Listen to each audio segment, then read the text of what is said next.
कि जिस जगह जुआ की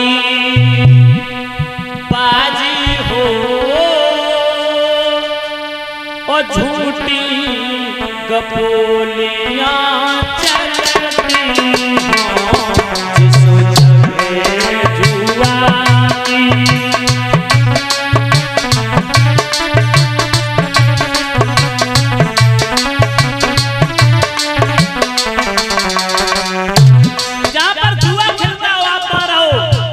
जहां पर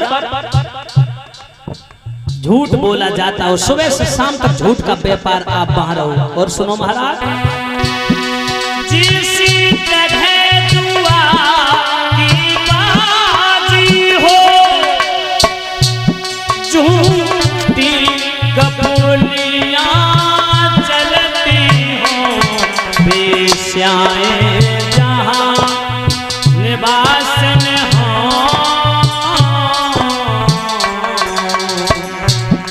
बेश्याएं जहां निवास में हो, मधु की प्यालियां झलकती हो, बेश्याएं जहां।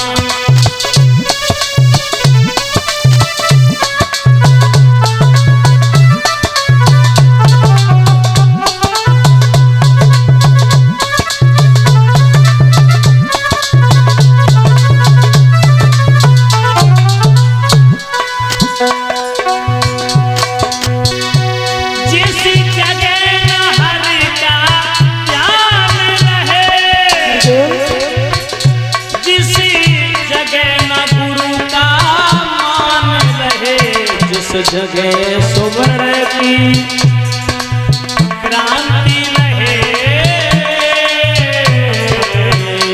जिस जगह सुवर्ण की क्रांति रहे, बस वही तेरा स्थान रहे।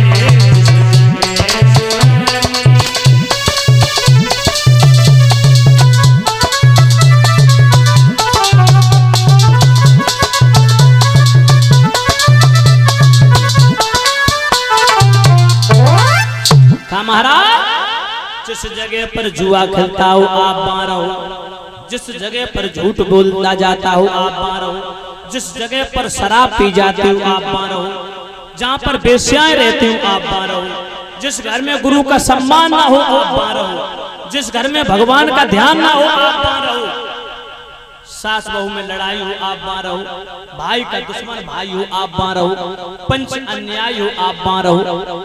परीक्षा जी कलयुग के लगा महाराज, जगह तो तमाम बता दी, लेकिन कोई ऐसी जगह नहीं बताई जो घड़ी दो घड़ी बैठ करके हम आराम कर लेते। उसी समय राजा परीक्षित बोले, जाओ तो तुम कंचन में निवास करो। कंचन किसे कहते हैं? सोने को। कौन से सोने को? तो रात में सोया जाता है नहीं, और जिससे ज्वेलरी बनती है। ज्वेलरी, आभूषण, हार, अच्छा, अंगूठी। माताओं कहा सोने में वास करो। अब परीक्षित जी यहाँ ये कैसे कह दिया सोने में वास करो? क्योंकि भगवान श्री कृष्ण अर्जुन से कहते हैं, पार्थ धातु नाम अश्व कांचना, धातुओं में सोना मैं हूँ। और जहाँ भगवान रहते हैं परीक्षित जी, वहाँ कलयुग कैसे ठहर सकता? नहीं ठहर सकता। गाय अपने भेष में, बैल अपने भेष में, और कलयुग ने परीक्षित जी इधर उधर देखा, राजा परीक्षित के सर पे सोने का मुकुट रखा। सोने का मुकुट। देरी नहीं की,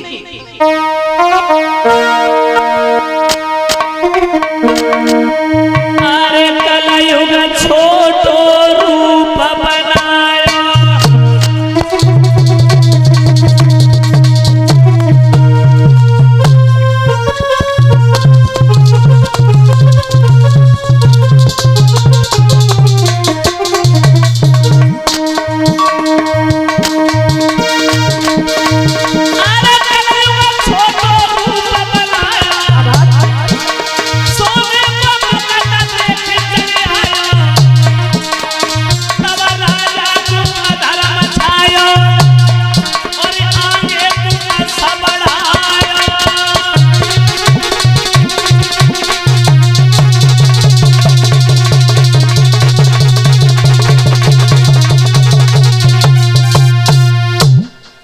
परीक्षित जी कलयुग ने छलांग लगाई और राजा के मुकुट में समा गई। अब परीक्षित जी यहाँ ये कैसे कह दिया कि मुकुट में समा गए? तो परीक्षित जी, जो चोरी का सोना होता है, अधर्म और अन्याय का, अधर्म अन्याय की कमाई का सोना होता माताओं बहनों, उसमें कलयुग का ही वास होता है। गुरुजी अब आप लोग सोच रहे होंगे राजा परीक्षित इतने बड़े राजा थे, उनके सर पे का चोरी को मुकुट, तो परीक्षित जी सोचने की बात है। तो मैं आपको बता दूं, इनके सर पे जो मुकुट था राजा परीक्षित के, वो ना तो राजा परीक्षित का था, ना इनके पिता अभिमन्यु का था, और ना इनके बाबा पांडवों का था। अब आप लोग सोच रहे होंगे फिर ये कहां से आया था मुकुट? परीक्षित जी, ये मुकुट मगध के राजा जरासंध का था। एक बार भीम और जरासंध में घमासान युद्ध हुआ, भीम ने जरासंध को पछाड़ दिया और मुकुट उतार करके ले आए थे, हस्तिनापुर में आकर के रख दिया था। पहले के राजाओं के नियम थे कि अगर युद्ध में राजा को हरा दिया तो कलगी और मुकुट उतार लिया करते थे अपनी वीरता का परिचय देने के लिए। बोले देखो मैंने फलाने देश के राजा को पराजित कर दिया। पानी लाओ बेटा। तो ध्यान रखना माताओं, आज राजा परीक्षित के सर पे जो मुकुट था मगध के राजा जरासंध का, उसमें कलयुग बैठ गया। और परीक्षित जी जब कलयुग बैठ गया राजा परीक्षित के मुकुट में, अब तो राजा की बुद्धि बिगड़ गई। और अंदाजा लगाना सौदान भैया, एक गाड़ी पे डबल ड्राइवर होए और दोनों अपनी अपनी खींचातानी करें, बोले हम चलाएंगे, वो कहे हम चलाएंगे, तो जो ही जबर पड़ी है वो ही चलाएगा और कमजोर वाले को ढकेया के नीचे फेंक दिया। तो परीक्षित जी, अब राजा की गाड़ी कौन चलाए रहो? कलयुग जो सर पे मुकुट में बैठा है, अब तो राजा की बुद्धि बिगड़ गई और विनाशकालीन विपरीत बुद्धि